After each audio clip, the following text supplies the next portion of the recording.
I'm Barry Hicks from Blue Rock Rainforest Nursery. I suppose I've been playing around with that for 30 odd years. Anyway, I started off cutting vines like we were talking about, like Lindy was talking about. I walked into a section of forest, young small trees. I could see where the vines were pulling the trees down. Barry, use the mic, please. Use the mic? Yes. Aren't I speaking loud enough? No, sorry. Okay.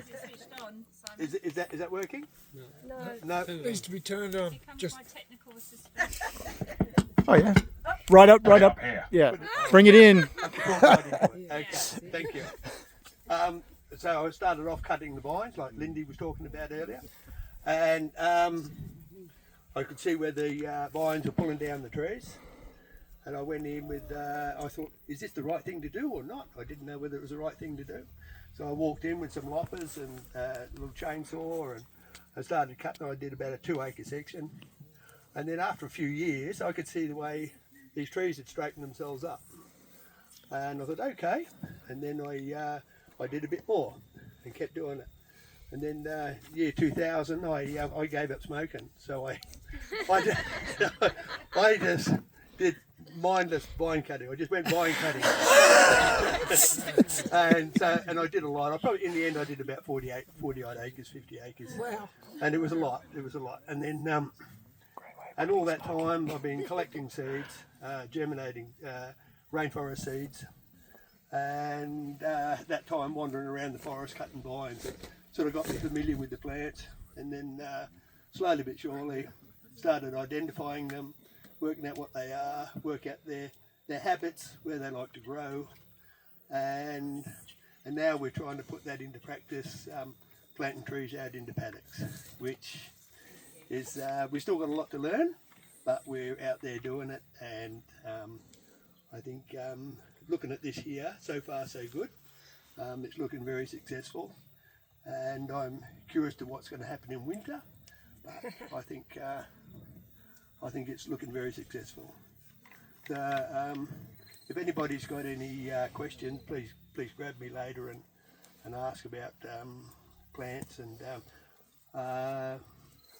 or projects, and So Barry, why don't you talk a little bit about how you grow your trees, how you propagate your rainforest species and get them up to a good size, rather than just tube stock? Oh yes, yeah. Well, I don't like putting in tube stock, because if you have a dry spell, you have to water them for a long time, because you've only got this little root system, and then we do a lot of them in the 140 mil pots, and then so you've got a bigger tree, bigger root system, and we like to put them in. I like to make sure they're sitting in a hollow. So and a bit of a swale behind it. When it rains, you get the best of the rain. If they're sitting on a little mound or something, the water just runs away. You have a hard time watering them. And with the advanced seedlings, you get a much better growth rate. And they put and then because you can see them, they've only been some of these have only been in since October, November, and they're putting their tops, they're growing through the covers already.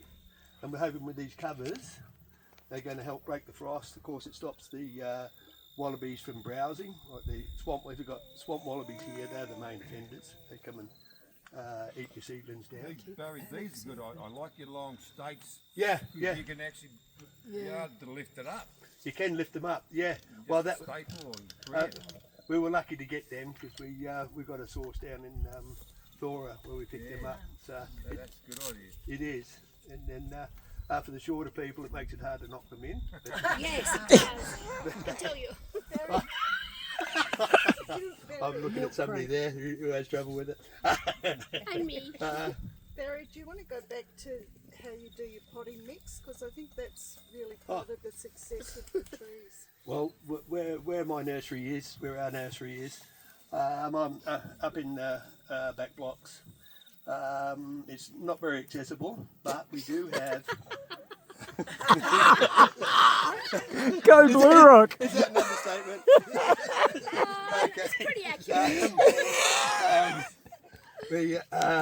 So I've got access to a lot of fire trails.